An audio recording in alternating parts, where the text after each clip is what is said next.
So we were discussing about this property, ये हमने finish कर लिया है। Then net charge in the interior of a conductor is zero. Conductor के interior में चार्ज जीरो होता है। याद रखिएगा ये प्रॉपर्टीज जो हैं ये अपोजिट करके भी आ सकती हैं। जैसे अभी आपने प्रूव किया कि कंडक्टर के अंदर चार्ज जीरो होता है, क्यों? क्योंकि उसके अंदर इलेक्ट्रिक फील्ड जीरो है। और अगर आपको ये प्रूव करना पड़े कि कंडक्टर के अंदर इलेक्ट्रिक फील्ड जीरो है, तो आप इसकी हेल्प ले सकते हैं कि because the charge in the interior of a conductor is zero.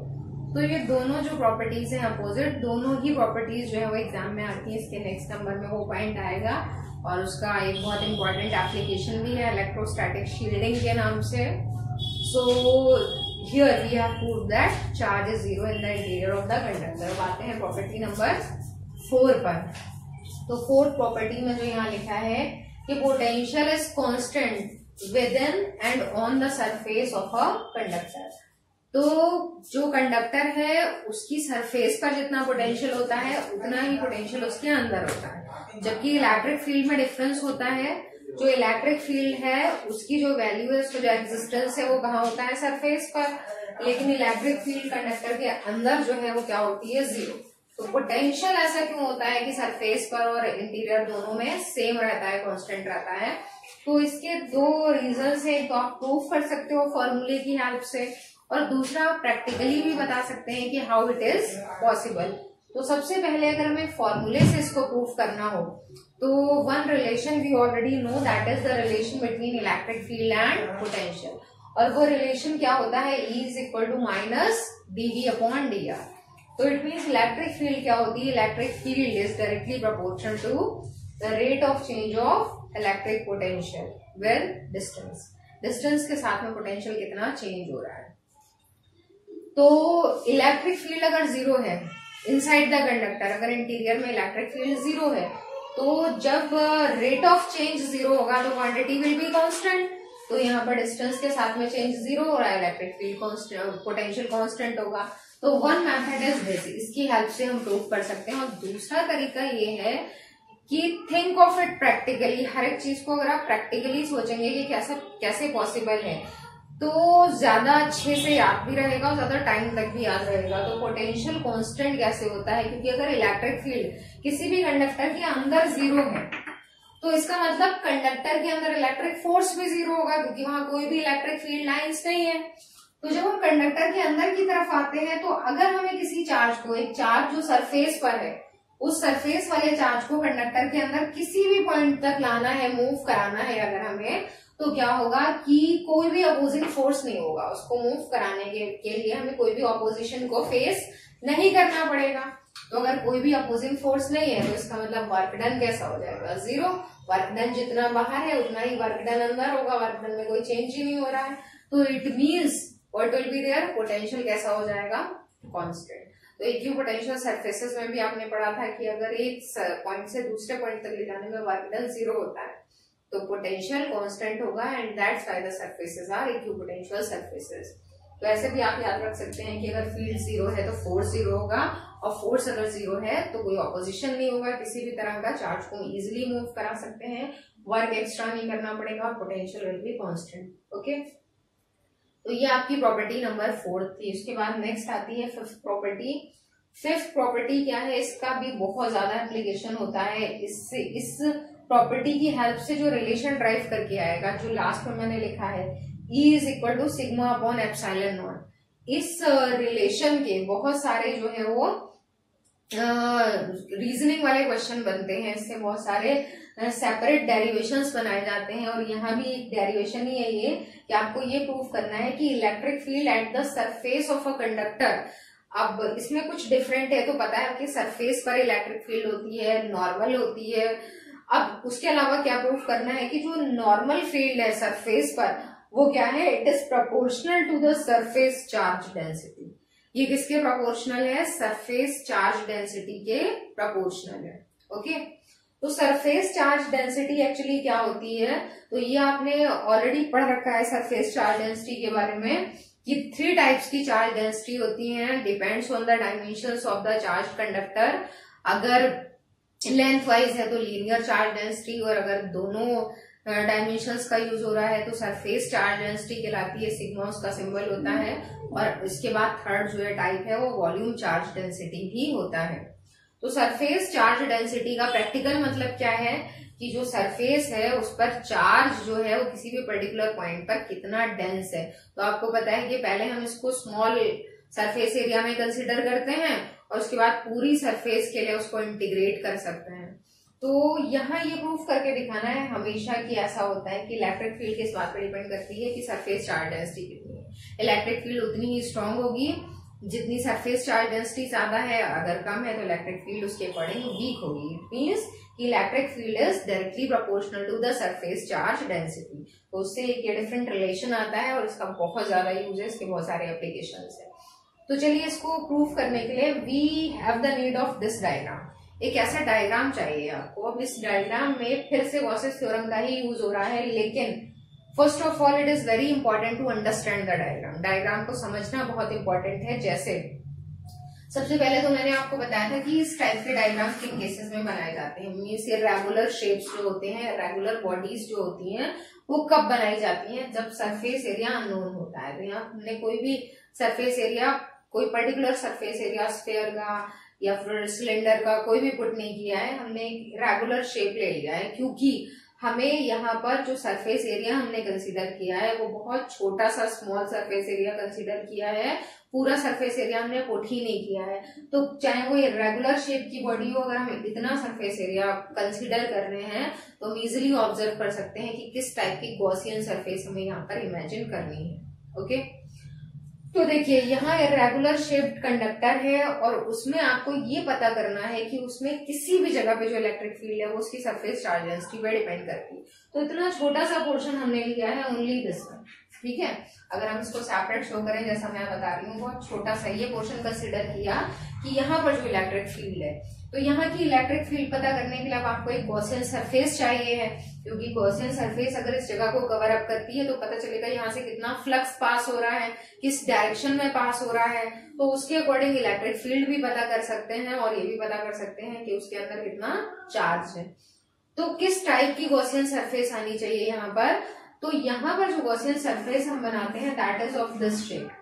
अब इस शेप के लिए आप क्या वर्ड यूज करते हैं? तो मोस्टली इसको जो है वो सिलेंड्रिकल गॉसियन सरफेस बोला जाता है। सिलेंड्रिकल गॉसियन सरफेस, जैसा कि आपने infinite plane sheet, infinite charge plane sheet जो इन्फिनिट सरफेस एरिया की थी उसके लिए इसको ड्राइव किया था, तो वहां पर ऐसा वाला डायग्राम आपने बनाया था। तो उस डायग्राम में इसको सिलेंड्रिकल गॉसियन सरफेस बोला था। लेकिन सिलेंड्रिकल वर्ड वहां यूज करते हैं जब बड़ा एक सरफेस एरिया होता है, जैसे वहां इन्फिनिट सरफेस एरिया की शीट थी, वहां पर हमने इमेजिन की थी सिलेंड्रिकल सरफेस। लेकिन अगर बहुत छोटा सा सरफेस एरिया कंसिडर करना होता है तो वहां पर इसका नेम चेंज हो जाता है। Actually it is called pill box. Pill box word कहाँ यूज करेंगे? तो ऑलवेज रिमेम्बर, जहां छोटे सरफेस एरिया को कवर अप करना पड़ेगा वहां हम वर्ड यूज करते हैं pill box. And pill box just resembles to the cylindrical Gaussian surface. ठीक है, तो हमेशा ये छोटे सरफेस एरिया के लिए यूज होता है। तो एक हमने पिल बॉक्स को, यहाँ पिल बॉक्स टाइप की गॉसियन सरफेस को हमने यहाँ इमेजिन किया है।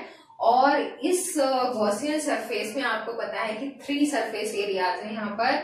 एक तो ये वाला कर्व सरफेस एरिया जो क्रॉस सेक्शनल एरिया है इस साइड में, क्रॉस सेक्शनल एरिया इस साइड में है, ये जो है CSA हो जाएगा।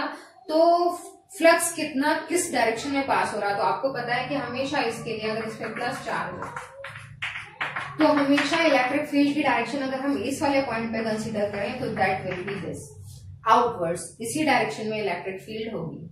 ठीक है, तो हमने ये इमेजिन किया कि ये जो छोटा सा स्मॉल सरफेस एरिया है ये कितना है, डेल्टा एस। डेल्टा या डी यूज कर सकते हैं। तो हमने यहाँ कंसीडर किया कि छोटा सा जो स्मॉल सरफेस एरिया है वो डेल्टा एस है। इलेक्ट्रिक फील्ड की जो डायरेक्शन है that is this one. Okay, तो अब हमें ये फाइंड आउट करना है कि इससे कितना फ्लक्स पास हो रहा है इतने पोर्शन से। तो हमने फ्लक्स का रिलेशन लिखा phi E is equal to E delta S. Okay, उसके बाद हमने फाई फ्लक्स का जो गॉसियन सरफेस का दूसरा रिलेशन है वो यूज किया Q अपॉन एप्सिलॉन नॉट। फिर हमने एक काम और किया है कि आपको पता है क्यू, क्योंकि सरफेस चार्ज डेंसिटी को यहाँ पर यूज करना है, वो इस रिलेशन में नहीं आ रही है, कैसे यहाँ पर आएगी, तो क्यू का जो रिलेशन है उसको ब्रेक किया, Q is equal to sigma A होता है, और ए की जगह हमने डेल्टा एस लिख लिया है जो कि स्मॉल सरफेस एरिया है पिल बॉक्स के इनसाइड, तो क्यू के प्लेस पे सिग्मा डेल्टा एस। ओके, तो फाई ई का एक रिलेशन आ रहा है sigma delta S upon epsilon naught, phi E का दूसरा रिलेशन आ रहा है ई डेल्टा एस। इन दोनों रिलेशंस को जब हम कंपेयर करते हैं तो we get E delta S is equal to sigma delta S upon epsilon naught, तो delta S will be cancelled out और जो फाइनल रिलेशन होगा E is equal to sigma upon epsilon naught. तो यानी कि इलेक्ट्रिक फील्ड जो है वो इस बात पे डिपेंड करेगी कि उस पोर्शन की, उस एरिया की जो सरफेस चार्ज डेंसिटी है वो कितनी है। तो प्रैक्टिकली भी ऐसा ही होता है कि अगर सरफेस चार्ज डेंसिटी मतलब चार्ज ज्यादा डेंस है उस जगह पे, तो ऑब्वियसली इलेक्ट्रिक फील्ड लाइंस जो है ज्यादा होंगी और उनकी जो स्पेसिंग है वो क्लोज होगी और उस जगह इलेक्ट्रिक फील्ड ऑटोमेटिकली स्ट्रांग हो जाएगी, ठीक है, और या फिर इसके अपोजिट फिनोमिना होगा।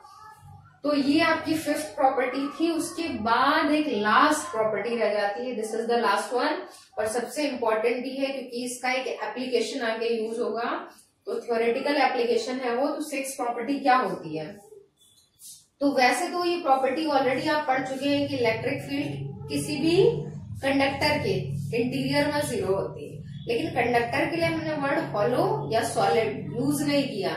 ये वाली जो प्रॉपर्टी है रेस्ट्रिक्टेड है कि कंडक्टर अंदर से हॉलो ही होना चाहिए। तो electric field is 0 in the cavity of a charge hollow conductor, एक वर्ड यहाँ पर मिसिंग है, ये ध्यान रखिएगा, हॉलो। तो चार्ज हॉलो कंडक्टर है, उसके अंदर इलेक्ट्रिक फील्ड 0 है। अब कैविटी वर्ड इसलिए यूज कर लिया है क्योंकि जब इसके प्रैक्टिकल एप्लीकेशंस की तरफ जाएंगे तो आप देखेंगे कि कैविटीज का क्या रोल है। जैसे हम इसको यूज कहाँ पर करेंगे कि जो वो है कार जो होती है, जो व्हीकल्स हैं, तो जनरली उनकी बाहर की जो बॉडी है वो मेटेलिक है और उसके अंदर का जो पोर्शन है वो हॉलो है, तो that will be treated as a cavity. तो इसलिए कैविटी वर्ड यहाँ यूज हो रहा है। उसका मतलब वही है कि किसी भी चार्ज हॉलो कंडक्टर के अंदर इलेक्ट्रिक फील्ड 0 है, उसके अंदर कोई भी चार्ज नहीं जा सकता। मेन इसका जो कॉन्सेप्ट है वो ये है। तो यहाँ पर हमने एक डायग्राम बनाया, ये चार्ज कंडक्टर है, अंदर से ये हॉलो है, इसीलिए इसमें कैविटी कंसीडर की जा सकती है। अगर ये सॉलिड होता तो कैविटी कंसीडर नहीं की जाती। इसके आसपास इलेक्ट्रिक फील्ड लाइंस की डायरेक्शन ये होगी आउटवर्ड्स। तो आपको प्रूव करना है कि ये छोटी सी कैविटी है, जो मैंने सॉलिड जो लाइन बनाई है ये कैविटी कंसीडर की, मैंने एक छोटा सा पोर्शन लिया है इसके अंदर, और आपको ये प्रूव करना है कि इस कैविटी के अंदर इलेक्ट्रिक फील्ड 0 है, यानी कि कोई भी चार्ज नहीं है इसके अंदर। तो इसके लिए क्या किया, इसके अंदर इलेक्ट्रिक फील्ड 0 प्रूव करने के लिए इसके बाहर एक इमेजिनरी गॉसियन सरफेस ली है, ठीक है। तो गॉसियन सरफेस इसके जस्ट क्लोज ली है, वो इसलिए ली है कि अब आपको इलेक्ट्रिक फील्ड अगर 0 प्रूव करना है तो आपको दिखाना पड़ेगा कि इस कैविटी के अंदर चार्ज जो है वो कुछ नहीं है। जैसा मैंने अभी आपको बोला था कि इसका एक अपोजिट पॉइंट भी आएगा, आपको ये प्रूव करना था इसमें कि यहाँ पर चार्ज 0 होता है, तो आपने कॉन्सेप्ट क्या लिया था कि इलेक्ट्रिक फील्ड 0 है इसलिए चार्ज 0 है।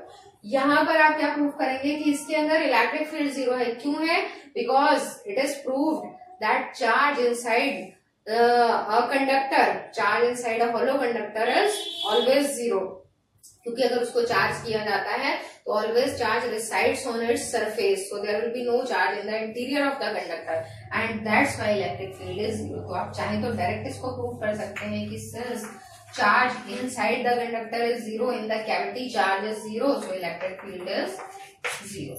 तो जरूरी नहीं है आप यहाँ गॉसियस थ्योरम की हेल्प लें, आप इसको डायरेक्ट भी प्रूव कर सकते हैं। ओके, तो ये आपकी लास्ट यानी कि 6th प्रॉपर्टी थी, और अभी इसी प्रॉपर्टी की बेसिस पे आता है इसका एक मोस्ट इंपॉर्टेंट एप्लीकेशन, और वो एप्लीकेशन इसका क्या है, वो एप्लीकेशन है इसका कि अगर आपको क्या करना होता है कि अगर ऐसा कोई भी ऐसा आपको वो मिलता है स्ट्रक्चर जो हॉलो है और बाहर से उसकी मेटेलिक बॉडी है, तो उसके अंदर इलेक्ट्रिक फील्ड 0 होगी। तो जैसे थंडर स्टॉर्म और लाइटनिंग के टाइम में जब किसी को अपने आप को सेव करना होता है तो वो कौन से प्लेस को चुनेगा जहां पर कि इलेक्ट्रिक शॉक से बच सकता है। तो कहा जाता है कि अंडर द ट्री या फिर किसी प्लेन में अगर चले जाए तो उस शॉक से बच सकते हैं जो उस टाइम थंडर स्टॉर्म और लाइटनिंग के दौरान आता है। तो उससे बचने के लिए सबसे सेफ जो प्लेस है that is inside the metallic body of the car, car के अंदर बैठना जो है दैट इज द सेफेस्ट। क्यों होता है ऐसा? क्योंकि आपने एप्लीकेशन इसी में पढ़ा है और इस एप्लीकेशन को बोलते हैं इलेक्ट्रोस्टैटिक शील्डिंग। तो इलेक्ट्रोस्टैटिक शील्डिंग का ग्रामेटिकल मीनिंग ये है कि इलेक्ट्रोस्टैटिक जो इफेक्ट होता है उससे क्या कर दिया जाता है, शील्डेड, मतलब उससे बचा दिया जाता है। एक ऐसी शील्ड है जो इलेक्ट्रोस्टैटिक फील्ड को अंदर नहीं आने देगी। ओके, तो इलेक्ट्रोस्टैटिक शील्डिंग को अगर एक्सप्लेन करें तो इसकी एक डेफिनेशन होगी the phenomena of making a region free from external electric field. तो इसके बाद जो है वो नेक्स्ट वीडियो में मैं एक्सप्लेन करूंगी। Thank you.